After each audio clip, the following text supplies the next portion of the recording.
You can also easily record out your voiceover inside of HitFilm to be used in your project. So to do that, over here, you can go around under the media tab right here, and then you need to go around under new, and over here you can see that voiceover is an option. So if I were to go around over here, you can see that you can select out your input device from over here. For example, I'm going to go around and select microphone NVIDIA RTX voice right here.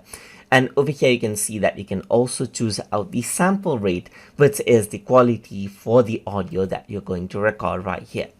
You can go around and change out the input volume right here according to how you want. And you can also go around and mute out the playback right here. So in case there's any background music or anything over here in the project, then you can mute that out as well when you're recording it. So in order to start recording this, all you need to do is click on the record button right here. And then there's the countdown. And now the audio gets started recording right here.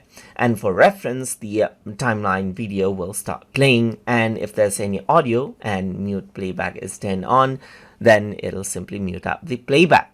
But if you have headphones, then in order to record out audio, you can simply unmute it out as well, so that you can hear out the audio as well when you're playing when you're going around and playing around your timeline as you record.